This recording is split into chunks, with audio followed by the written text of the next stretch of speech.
Hello students. आज के lecture में हम स्टार्ट करने जा रहे हैं अब क्लास 12th का, और जेई के लिए और नीट के लिए सबके लिए इम्पॉर्टेंट है second chapter, that is electrostatic potential and capacitance. और ये चैप्टर पढ़ने से पहले सब लोग को फर्स्ट चैप्टर के बारे में नॉलेज अच्छे से हो जाना चाहिए, उसका कॉन्सेप्ट क्लियर हो जाना चाहिए, तभी सेकेंड चैप्टर सब लोग अच्छे से समझ पाओगे। सेकेंड चैप्टर में हम ब्रीफली बता दें क्या क्या पढ़ने वाले हैं। सेकेंड चैप्टर में हम लोग इलेक्ट्रोस्टैटिक पोटेंशियल का कॉन्सेप्ट समझेंगे, क्या होता है हम एक एक करके तो डिस्कस करेंगे। इलेक्ट्रोस्टैटिक पोटेंशियल एनर्जी का कॉन्सेप्ट पढ़ेंगे। उसके अलावा गॉसेस लॉ पढ़ेंगे जो कि बहुत इंपॉर्टेंट है, जिसके हेल्प से हम चार्ज डिस्ट्रीब्यूशन के कारण इलेक्ट्रिक फील्ड फाइंड करना सीखेंगे। और मोस्ट इंपॉर्टेंट इसमें कैपेसिटेंस का कॉन्सेप्ट समझेंगे। तो सबसे पहले इस चैप्टर में जो पहला टॉपिक है वो स्टार्ट होता है इलेक्ट्रोस्टैटिक पोटेंशियल के कॉन्सेप्ट से। तो इलेक्ट्रोस्टैटिक पोटेंशियल का कॉन्सेप्ट क्या होता है, अब हम वो स्टार्ट करते हैं। तो सबसे पहले ये इलेक्ट्रोस्टैटिक पोटेंशियल एंड कैपेसिटेंस में इलेक्ट्रोस्टैटिक पोटेंशियल क्या है अभी ब्रीफली देखते हैं। इलेक्ट्रोस्टैटिक पोटेंशियल हम ये पढ़ते क्यों हैं ये जानना जरूरी है। केवल डेफिनेशन डेरिवेशन ये सब जानने से मतलब नहीं है। अगर तुम स्टैंडर्ड प्रॉब्लम बनाना चाहते हो तो उसके लिए तुमको पूरा कॉन्सेप्ट समझना पड़ेगा कि आखिर ये किस बारे में है। अगर ये सबको पहले से पता हो, 11th में फिजिक्स अगर डिटेल में पढ़े होगे, ये वर्ड तुम ग्रेविटेशन के सेंस में पढ़े होगे, ग्रेविटेशनल पोटेंशियल वगैरह। लेकिन हम ग्रेविटेशनल पोटेंशियल का ये नहीं बोल रहे हैं कि जाकर के वापस पढ़ो, यहां पे सबको अच्छे से समझ आएगा, कोई प्रॉब्लम नहीं है। लेकिन ये पढ़ते क्यों हैं, तो अगेन हम इसका रिलेशन थर्मोडायनेमिक्स में ढूंढते हैं, वो शायद तुम लोग नहीं किए होगे। थर्मोडायनेमिक्स में सब लोग पढ़े होंगे एग्जैक्टली टेम्परेचर। तो टेम्परेचर सपोज मतलब एक कंडक्टर का दो एंड है, ए है और ये बी है। ये कंडक्टर है और इसका दो एंड है ए एंड बी। तो अगर हम इसको हीट एनर्जी देंगे तो हीट एनर्जी ए पॉइंट से बी पॉइंट की तरफ जाएगा या बी पॉइंट से एक पॉइंट की तरफ आएगा। ये डिसाइड कौन करता है, तो ये डिसाइड करता है उन दोनों पॉइंट का टेम्परेचर, क्योंकि heat energy always higher to lower temperature flow करता है। तो कहीं ना कहीं टेम्परेचर को अगर हम डिफाइन करते हैं तो temperature just it is not a degree of hotness and coldness. वो सिंपल डेफिनेशन जूनियर स्टूडेंट के लिए ठीक है। लेकिन अगर तुमको टेम्परेचर को एक्यूरेट समझो तो that is the thermal condition of an object through which we can decide that the heat will flow from which point to which point. अब अगर हम उसी को इलेक्ट्रोस्टैटिक पोटेंशियल में अप्लाई करें तो समझना उसका रिलेशन क्या है। अब अगर सपोज एक कंडक्टर का दो पॉइंट एंड है ए और बी, अब इसमें अगर हम इलेक्ट्रिसिटी अप्लाई करते हैं तो वो electricity current, it means charge, current होता क्या है, फ्लो ऑफ चार्ज। तो वो जो चार्ज पार्टिकल इस कंडक्टर में है वो ए से बी की तरफ जाएगा या बी से ए की तरफ जाएगा, ये डिसाइड कौन करता है, तो यहां पे जो टेम्परेचर वहां पे होता था यहां पे डिसाइड करता है इलेक्ट्रोस्टैटिक पोटेंशियल।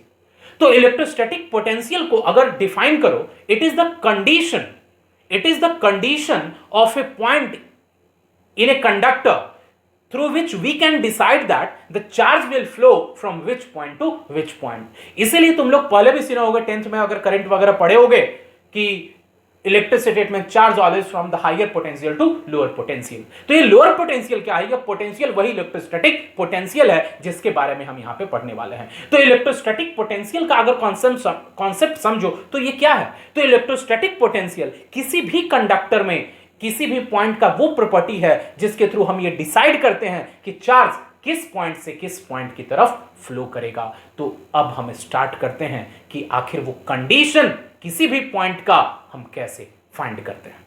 तो इलेक्ट्रोस्टैटिक पोटेंशियल, तो धीरे धीरे हम उस पॉइंट पे आएंगे।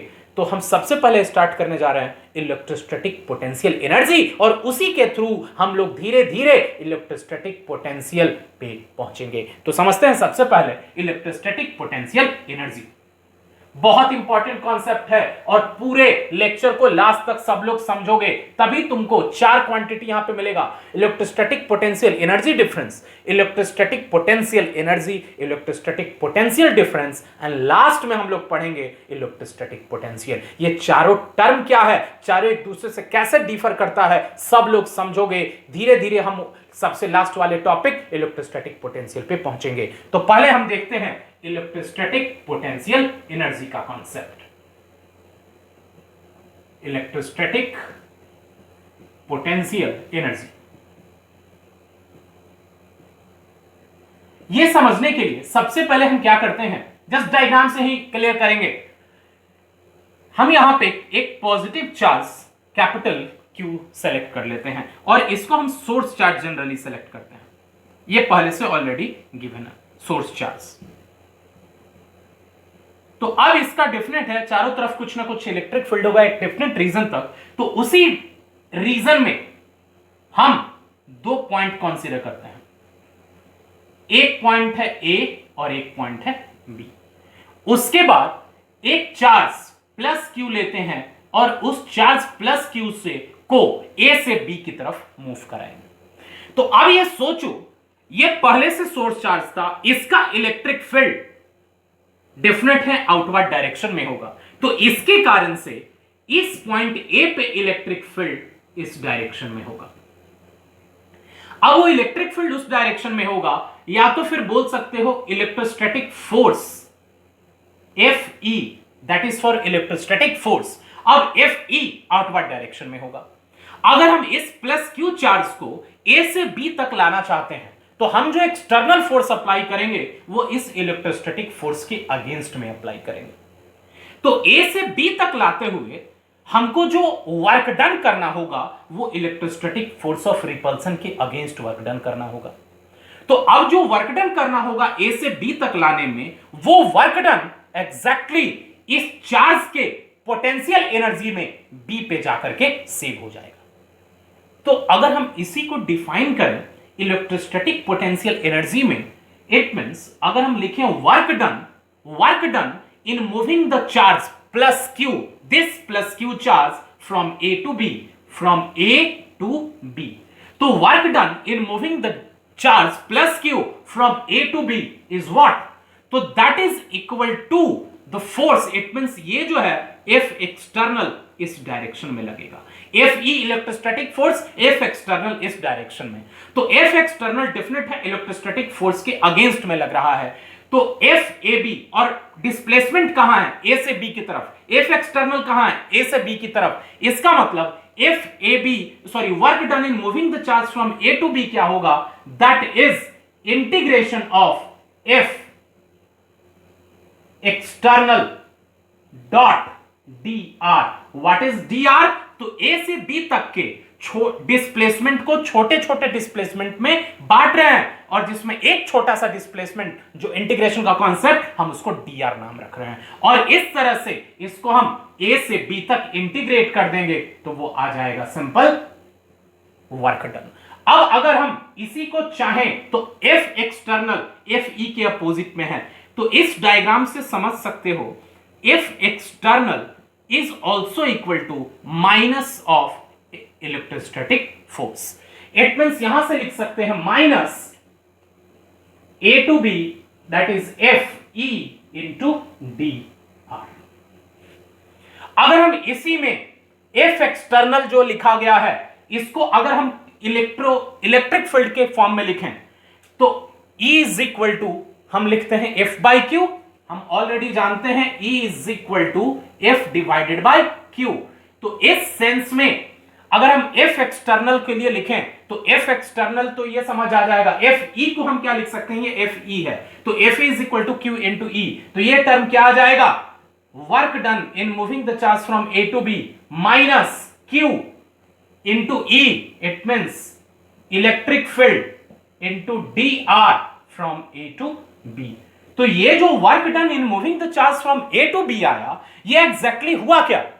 तो ये जो वर्क डन हुआ that is equal to the potential energy difference between A and B। ये तुमको पता होगा, अगर plus Q charge A point पे है तो यहां पे भी उसका कुछ पोटेंशियल एनर्जी होता, अगर B पे आएगा तो उसका पोटेंशियल एनर्जी डेफिनेट है चेंज कर जाएगा, और वो चेंज जो करेगा it mean change in potential energy इस वर्क डन के इक्वल होगा। ये हम ग्रेविटेशन में भी पढ़ते हैं कि अगर H1 से H2 हाइट तक ले जाते हैं किसी भी ऑब्जेक्ट को, इन मास के ऑब्जेक्ट को, तो वहां से जो चेंज इन पोटेंशियल एनर्जी होता है उतने ही potential change in potential energy के इक्वल वर्क डन करना होता है। तो यहां से जो वर्क डन हुआ अगर हम उसको लिखें, that is equal to U B minus U A, U B minus U A is equal to work done in moving the charge from A to B, that is minus Q, that is E into dr. This is very important expression to understand the concept of electrostatic potential energy and potential. तो अगर work done in moving the charge from A to B चाहिए तो it means potential energy at B minus potential energy at A, that is equal to minus Q into E dot D R, ये आ जाएगा। तो अब ये तो मिला कि electrostatic potential energy difference between two point, इसको डिफाइन कर रहे हैं एक special word, electrostatic potential energy difference between two point इन इलेक्ट्रिक फील्ड, इसके इलेक्ट्रिक फील्ड में is equal to the amount of work done in moving a test charge, in moving the charge, इस charge का from point A to B और from one point to another point. मतलब किसी भी charge का, वो charge plus Q यहां पे लिखे हैं स्मॉल क्यू, किसी भी चार्ज का दो पॉइंट के बीच में पोटेंशियल एनर्जी डिफरेंस क्या होगा, तो उस चार्ज को एक पॉइंट से दूसरे पॉइंट तक ले जाने में जो वर्क डन करना होगा वही उन दोनों पॉइंट के बीच का इलेक्ट्रोस्टैटिक पोटेंशियल एनर्जी डिफरेंस होगा। अब यहां से एक और पॉइंट पे आते हैं, इलेक्ट्रोस्टैटिक पोटेंशियल एनर्जी। ये जो था ये रिप्रेजेंट कर रहा है, this represent electrostatic potential energy, electrostatic potential energy difference, electrostatic potential energy difference between A and B. अब अगर हम इस ए पॉइंट को इंफिनिटी पे लेके चले जाएं, तो अगर इंफिनिटी पे लेके चले जाएं तो वहां पे किसी भी तरह का कोई पोटेंशियल एनर्जी नहीं होता। जैसे मान लो अगर हम अर्थ के ग्रेविटेशनल फील्ड के बाहर कोई मास रखे हैं तो उसका किसी भी तरह का कोई पोटेंशियल एनर्जी नहीं होगा, क्योंकि अर्थ उस पर कोई फोर्स अप्लाई करेगा ही नहीं। तो उसी तरह अगर हम इस ए पॉइंट को पहले इंफिनिटी पे लेके चले जाएं तो उस केस में amount of work done in moving the charge Q from infinity to B, तो फ्रॉम इंफिनिटी टू बी में ए के बदले इंफिनिटी यूज कर लेंगे तो उसके बाद क्या होगा वो देखते हैं हम लोग। तो ये समझ लेना, अगर हम ए को इंफिनिटी पे लेके चले जाएंगे तो U A it means potential energy of this plus Q at A becomes zero. तो उसके बाद क्या आ जाएगा, जस्ट हम इसी में चेंज करके डिस्कस करेंगे। तो यहां पे डिस्कस कर रहे हैं, ध्यान देना। अब उसके बाद हम लिखें when a is at infinity, when a is at infinity, अगर a इंफिनिटी पे चला जाए तो a इंफिनिटी पे जाने के बाद एग्जैक्टली क्या होगा, उस केस में work done in moving the charge from infinity to b is equal to minus Q e dot D R from infinity to b। तो अब यहां से डेफिनेट है इंफिनिटी पे जाने के बाद a का u a जीरो हो जाएगा, so u b minus zero is equal to u b minus zero is equal to work done infinity to b, that is equal to minus q infinity to b e dot D R. तो अगर u b minus zero u b लिख देते हैं, it means ये समझना कि अगर हम किसी भी चार्ज पार्टिकल Q का एक पॉइंट B पे इलेक्ट्रोस्टैटिक पोटेंशियल एनर्जी चाहते हैं, अभी हम पोटेंशियल पे आए ही नहीं हैं, अभी हम पोटेंशियल एनर्जी डिस्कस कर रहे हैं। तो अगर हम किसी भी चार्ज पार्टिकल का एक पार्टिकुलर पॉइंट B पे पोटेंशियल एनर्जी चाहते हैं, U B होगा, तो आखिर वो क्या होगा, तो the amount of work done in moving that charge plus Q from infinity, क्योंकि A अब इंफिनिटी हो गया इस केस में, amount of work done in moving the charge from infinity to that point। और अगेन बता दें, amount of work done in moving the charge from infinity to that point होगा and that charge is brought to the point B very slowly, it means without acceleration। हम यहां पे acceleration के बिना उसको लाएंगे और ये तभी पॉसिबल है जब F एक्सटर्नल जो हम अप्लाई करें वो उतना ही अप्लाई करें जितना कि इलेक्ट्रोस्टैटिक फोर्स ऑफ रिपल्सन उस पर एक्ट कर रहा है। तो इलेक्ट्रोस्टैटिक पोटेंशियल एनर्जी डिफरेंस और इलेक्ट्रोस्टैटिक पोटेंशियल एनर्जी क्या है, तो बस ये समझो उस चार्ज को ए से बी तक लाए तो जो वर्क डन हुआ वो वर्क डन उन दोनों पॉइंट के बीच का पोटेंशियल एनर्जी का डिफरेंस है। और अगर हम उस फर्स्ट पॉइंट को इंफिनिटी पे लेके चले गए तो जो वर्क डन करना हुआ वो work done exactly it means final point B पे उस चार्ज पार्टिकल का पोटेंशियल एनर्जी हुआ। तो यहां से तुम समझ सकते हो what is the electrostatic potential energy of a charge particle at any point.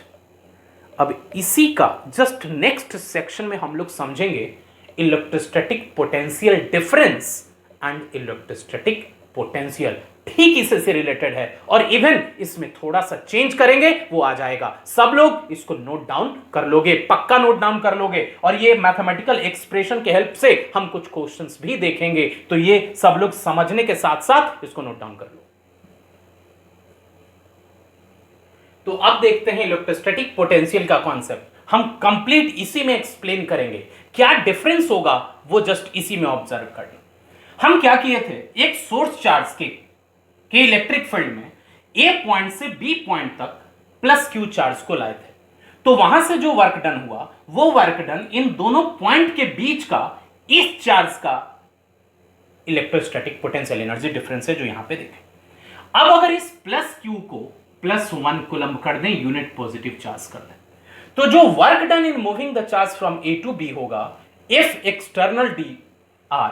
अब ये F के बदले डिफरेंट है E हम लोग लिख लेंगे, सॉरी F तो एक्सटर्नल ही रहेगा।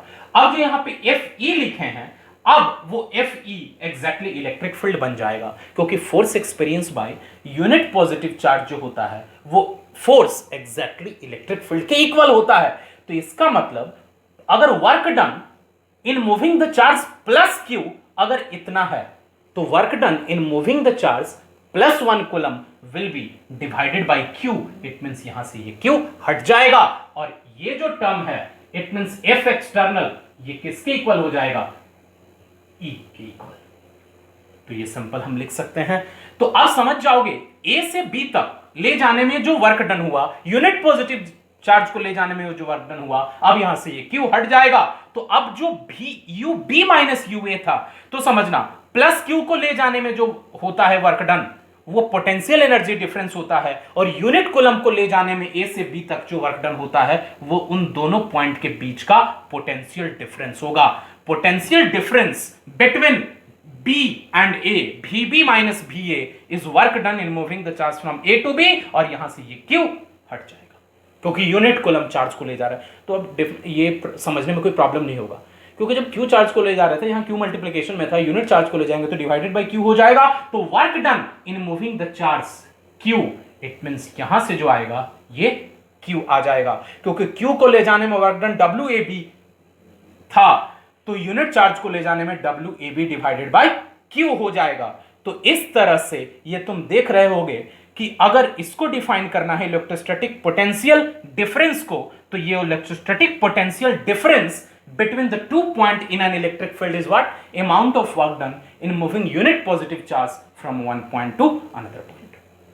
तो अगर किसी भी चार्ज के इलेक्ट्रिक फील्ड में 2 पॉइंट दिया गया है A एंड B, तो यूनिट पॉजिटिव चार्ज को A से B तक लाने में जो वर्क डन होगा वो उन दोनों पॉइंट के बीच का इलेक्ट्रोस्टैटिक पोटेंशियल डिफरेंस होता है। लास्ट टाइम हम पोटेंशियल एनर्जी डिफरेंस बोल रहे थे, अब यहां इलेक्ट्रोस्टैटिक पोटेंशियल डिफरेंस होगा।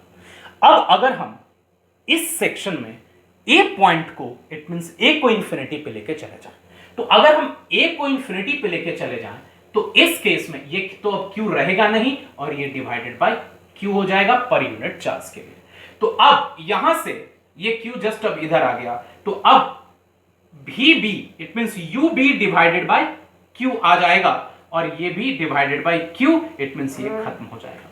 तो आप समझ सकते हो potential energy at B divided by Q is the potential at B that is work done in moving the charge unit positive charge from infinity to B, that is minus E dot dr from infinity to B।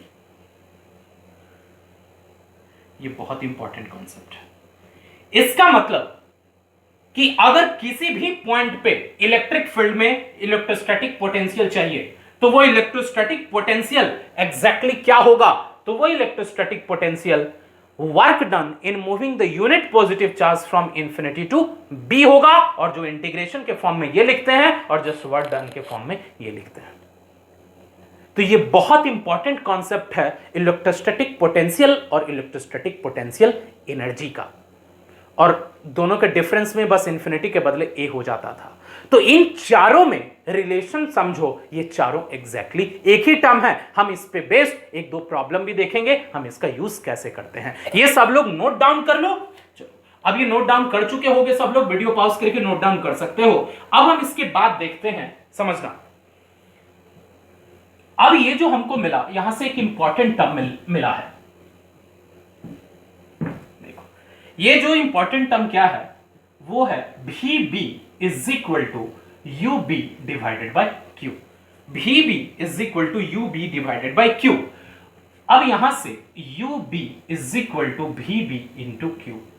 इसका मतलब potential energy of any charge particle Q, potential of energy of any charge particle q at a point is equal to potential at that point into magnitude of charge। ये बहुत important concept है, आगे तुमको बहुत use करने को मिलेगा। It means potential energy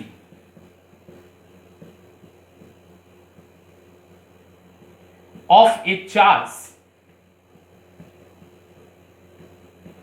at a point is equal to potential at that point। Electrostatic potential वो समझ सकते हो, potential at that point into magnitude of charge,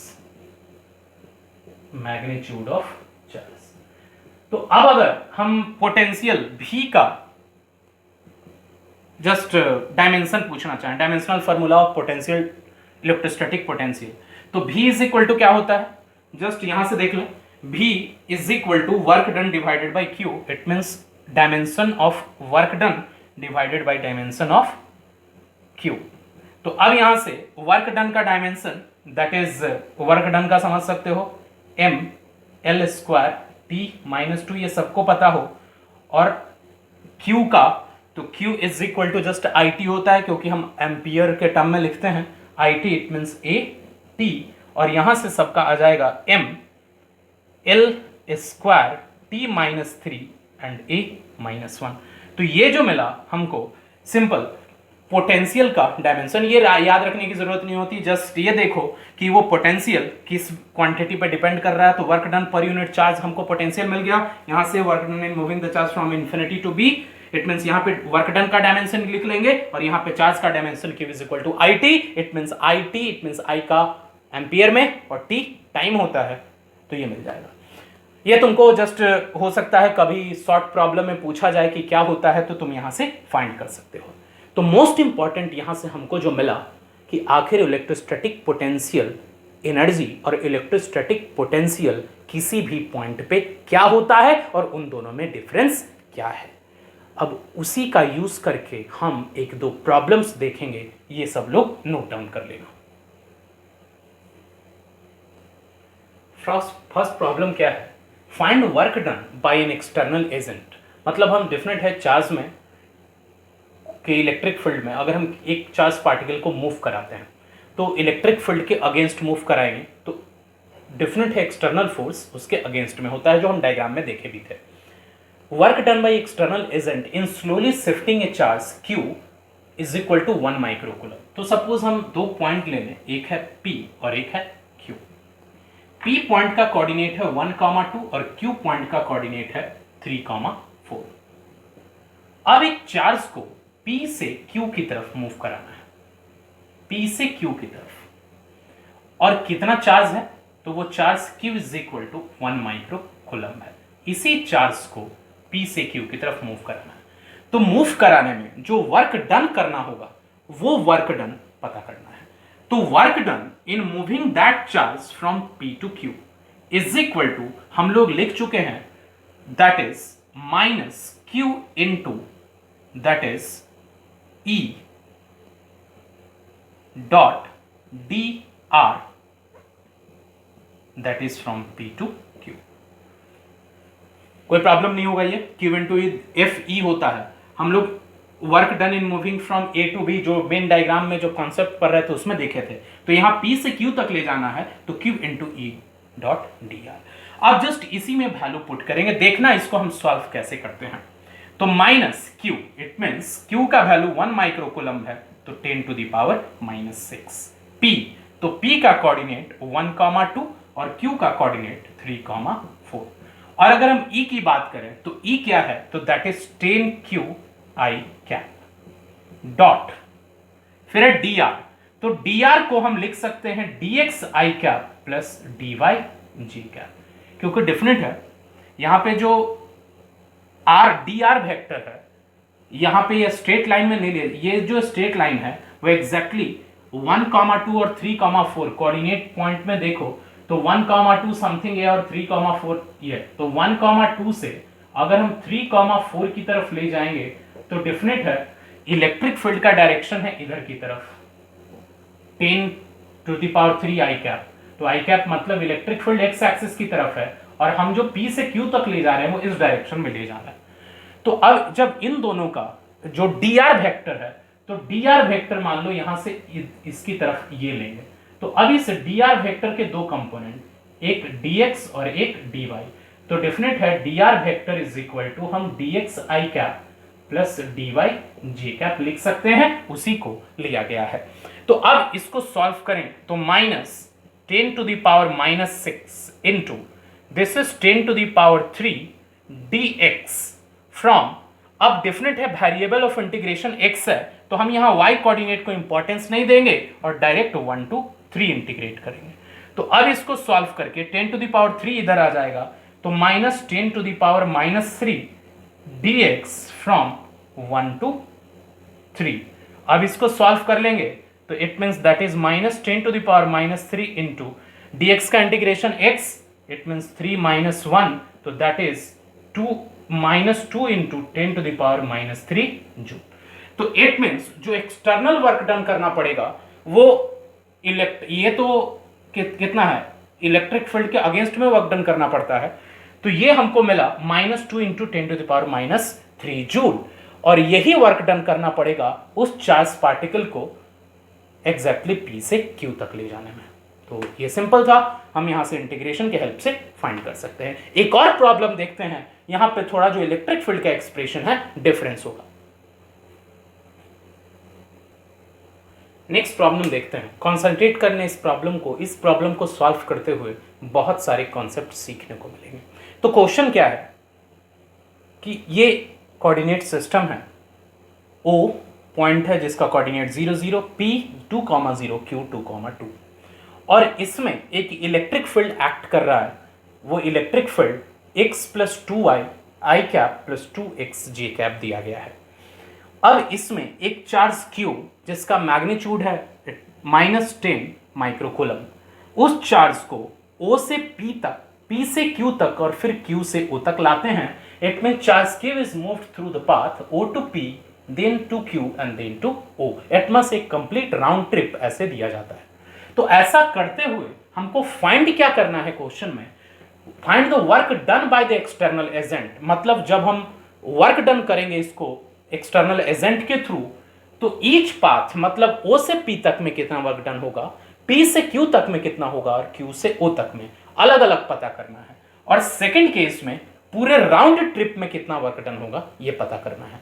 तो अगर फर्स्ट में अगर हम ईच पाथ में कितना वर्क डन किए वो पता चल जाए तो राउंड ट्रिप के लिए तीनों पाथ में वर्क डन को ऐड कर लेंगे, वो मिल जाएगा। तो मेन कॉन्सेंट्रेट करना है O से P तक ले जाने में एक्सटर्नल एजेंट एक्सटर्नल फोर्स के थ्रू कितना वर्क डन करेगा। फिर उसी तरह P से Q तक के लिए और फिर Q से O तक के लिए। तो सबसे पहले हम बात करते हैं for path O to P।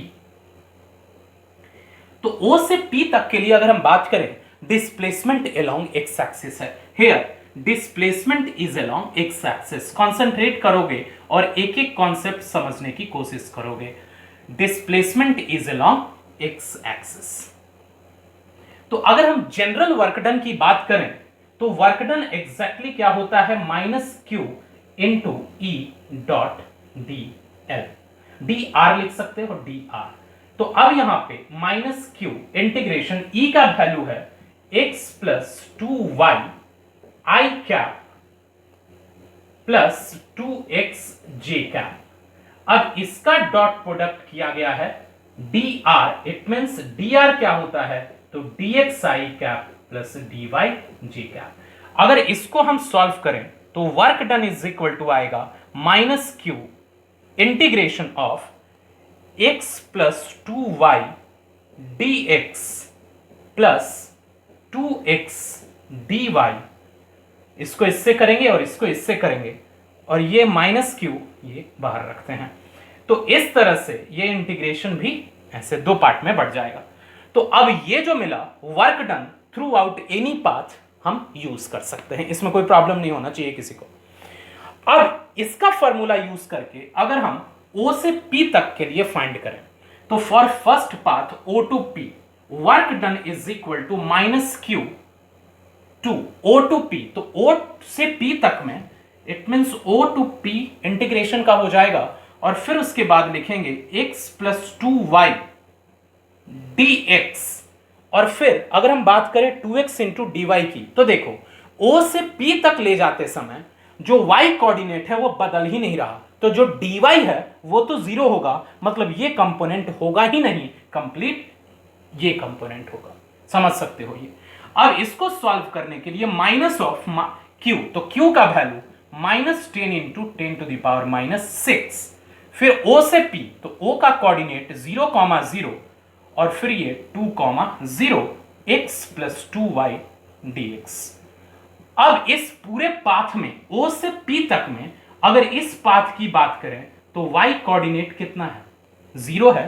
तो y कोऑर्डिनेट 0 है तो इसमें y का वैल्यू 0 पुट कर देंगे, तो ये माइनस माइनस पहले प्लस हो गया और ये सॉल्व करके 10 टू द पावर -5। अब यहां y कोऑर्डिनेट 0 है तो फाइनली 0 टू 2 और y का वैल्यू यहां 0 पुट कर दें तो x इंटू dx हो जाएगा। अब इसी को सॉल्व कर लेंगे 10 to the power -5 into x square divided by 2, it means ये 2 to 0, तो that will be 2 into 10 to the power -5 joule. इसका मतलब कि फर्स्ट पार्ट O से P तक ले जाने में एक्सटर्नल एजेंट कितना वर्क डन करेगा हमको मिल गया। ये वापस से एक बार फिर देखो और इस कॉन्सेप्ट को समझो। अगर फर्स्ट पाथ के थ्रू आ जाएगा तो तुम सेकंड पाथ का डेफिनेटली समझ पाओगे। इसको नोट डाउन कर लो, फिर देखते हैं P से Q तक के लिए। अब सेकंड पाथ अगर PQ कंसीडर करें तो PQ कंसीडर करते समय P से Q जाते समय एग्जैक्टली हम देखते हैं x कोऑर्डिनेट 2 नहीं बदलता, केवल y कोऑर्डिनेट बदलता है। तो उस केस में अगर हम dr वेक्टर बात करेंगे तो उस dr वेक्टर में dx है जो 0 हो जाएगा, इसका कोई इंपॉर्टेंस नहीं रहेगा। तो अगर हम work done through the path P to Q की बात करें तो that will be -q into that will be 2x into dy and that is from y coordinate, x coordinate तो सेम है, y कोऑर्डिनेट 0 से 2 बदल रहा है तो 0 से 2। अब यहां 2x dy है। इंटीग्रेशन का सिंपल कॉन्सेप्ट समझो तो जो वेरिएबल ऑफ इंटीग्रेशन होता है उसी टर्म में ये x होना चाहिए। तो अब यहां पे उसी टर्म में ये x होना चाहिए, तो 2x dy। अब ये सिंपल x कोऑर्डिनेट क्या होगा, तो इस पूरे पाथ में x कोऑर्डिनेट है क्या, तो ये दिख रहा होगा पूरे पाथ में x कोऑर्डिनेट 2 है, तो इसमें x का वैल्यू 2 पुट कर देंगे माइनस ऑफ, अब ये q का value -10 into 10 to the power -6, it means ये 2 इंटू 2 x का वैल्यू 2 पुट कर देंगे 4 हो जाएगा और ये dy फ्रॉम 0 to 2, it means that is minus minus plus, it means 4 into 10 to the power -5 integration y आ जाएगा and that is 2, it means 8 into 10 to the power -5 joule. तो ये मिल गया P से Q तक जाने में वर्क डन। अब मोस्ट इंपॉर्टेंट ये देखना है कि Q से O तक जाने में वर्क डन क्या होगा। तो देखते हैं, ये सब लोग नोट डाउन कर लोगे और यहीं पे अब देखते हैं work done in moving the charge from Q to O। देखो तो work done in moving the charge from Q to O। तो Q टू O के लिए जस्ट हम लिखें work done to Q to O। तो यहां पे तो x और y दोनों कोऑर्डिनेट चेंज कर रहा है, तो अब ये कंप्लीट एक्सप्रेशन आएगा minus Q into just x plus 2y dx from 2,2 to 0,0, और दूसरा minus Q that is 2x into D Y from 2,2 to 0,0। अब 2,2 और 0,0 ये जो पाथ है इसका इक्वेशन अगर लिखें तो ये y is equal to x है, ये फाइंड कर सकते हो इसका इक्वेशन। इस केस में dx है तो डेफिनेटली यहां y को हटा देंगे, तो इस सेंस में अगर y को हटाना है तो कैसे हटाएंगे, तो y किसके इक्वल है, x के इक्वल, क्योंकि वेरिएबल ऑफ इंटीग्रेशन जो होता है उसी टर्म में फंक्शन होना चाहिए। तो यहां y है, y को या तो कांस्टेंट से हटा ले या तो x के टर्म में, तो यहां y is equal to x है, तो हम लिख सकते हैं minus Q into that is 3x dx। तो वेरिएबल ऑफ इंटीग्रेशन जब x आ गया तो जो y का टर्म है वो हटा देंगे, इट मींस 2 से 0, अब ये आ गया second one minus Q into फिर 2, अब ये अगेन जो x है वो y के टर्म में, तो x जो y के टर्म में है वो y है, it means 2y dy and again from 2 to 0। अब इसको तुम आसानी से सॉल्व कर सकते हो और इसका वैल्यू तुम फाइंड कर सकते हो। तो जब इसको सॉल्व करोगे तो इसको सॉल्व करके जो वैल्यू मिल जाएगा हम वो डायरेक्टली लिख दे रहे हैं, और वो वैल्यू आएगा -100 इंटू 10 टू द पावर -6, मतलब -100 into 10 to the power -6 joule आ जाएगा। अब ये आ जाने के बाद इट मींस Q से O तक आने में जो वर्क डन हुआ ये मिल गया। तो अब अगर सेकंड में पूछा जा रहा है राउंड ट्रिप में कितना होगा, तो फर्स्ट का जो आया, सेकंड का जो आया, थर्ड का जो आया वो ऐड कर दोगे, तो सेकंड जब फाइंड करोगे work done in moving the charge from O to P to Q to O, तो दैट विल बी 0 मिल जाएगा। तुम तीनों को ऐड करके देखना, वो डेफिनेटली 0 मिलेगा।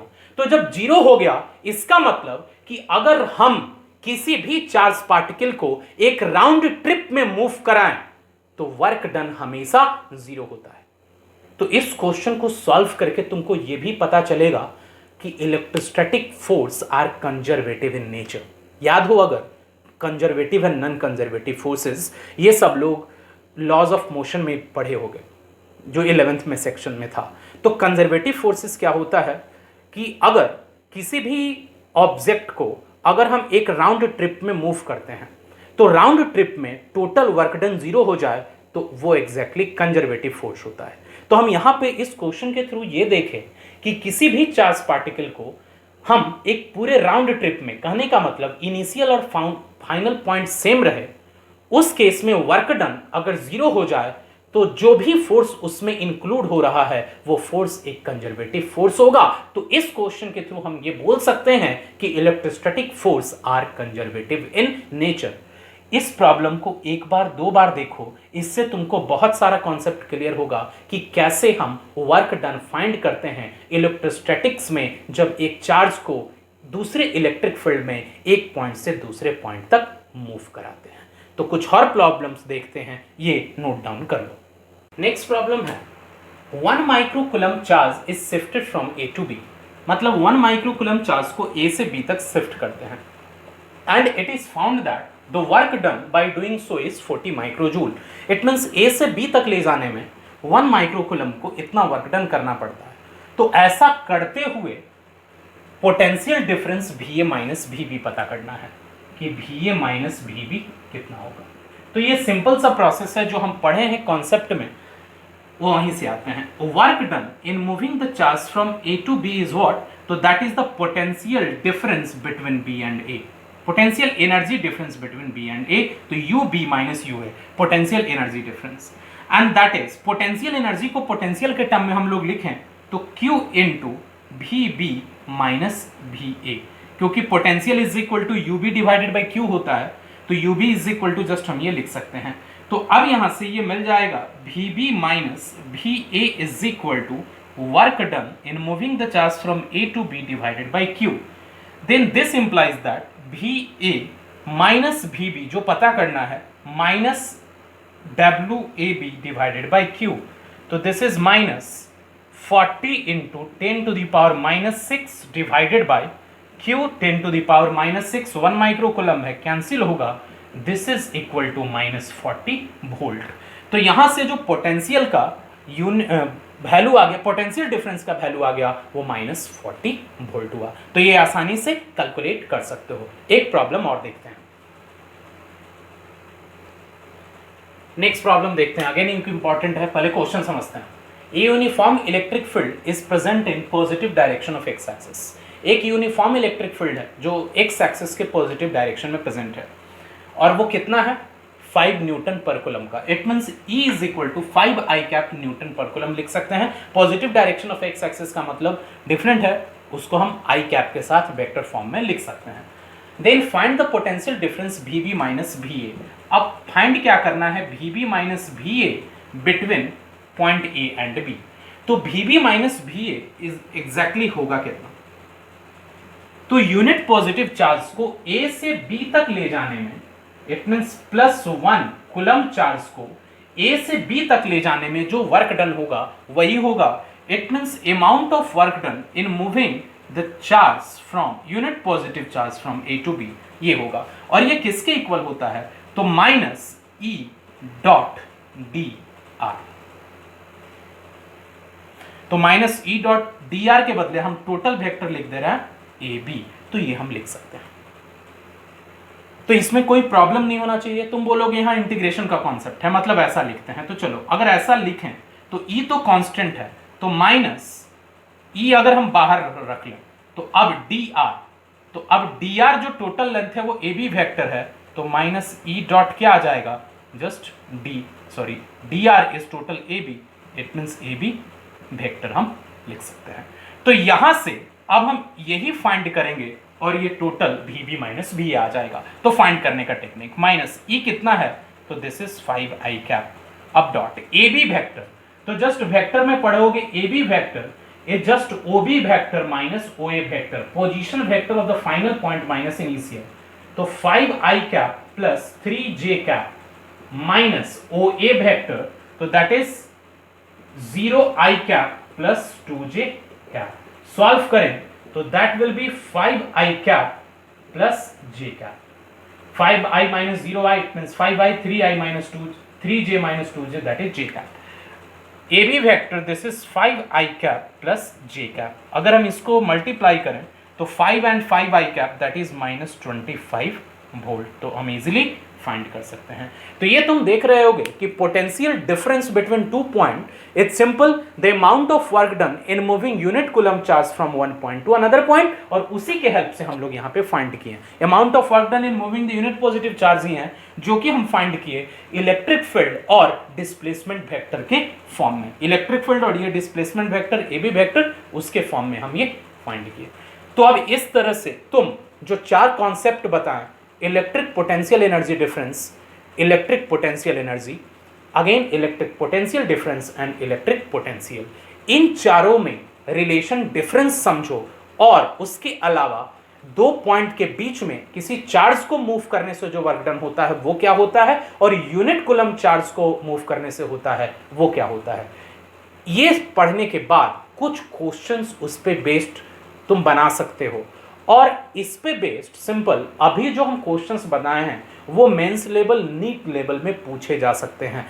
CBSE बोर्ड में जो आ सकता है, जो अभी 2 प्रॉब्लम बताए हैं वो आ सकता है, लेकिन इसके पहले के 2 प्रॉब्लम थे वो थोड़ा सा उसका स्टैंडर्ड हाई था, जो मेंस लेवल में पूछा जा सकता है या फिर नीट के एग्जाम में पूछा जा सकता है, एडवांस में भी वो पूछा जा सकता है। तो जस्ट क्वेश्चन प्रैक्टिस करने के लिए अलग अलग बुक से तुम उसका क्वेश्चन प्रैक्टिस करो, और इसके बाद हम लोग नेक्स्ट लेक्चर में अब थोड़ा ये समझ लो कि जो पढ़े हैं उसी को मैथमेटिक्स के थ्रू अलग अलग पोटेंशियल का कैलकुलेशन, मतलब जैसे हम कूलम्स लॉ पढ़े, इलेक्ट्रिक फील्ड पढ़े, पॉइंट चार्ज के कारण सुपरपोजिशन प्रिंसिपल पढ़े, फिर कंटिन्यूअस चार्ज डिस्ट्रीब्यूशन के कारण पोटेंशियल फाइंड किए, तो यहाँ पे भी अब कुछ ऐसा ही डिस्कस करेंगे नेक्स्ट लेक्चर में। तो अब आज के लेक्चर के लिए बस इतना ही।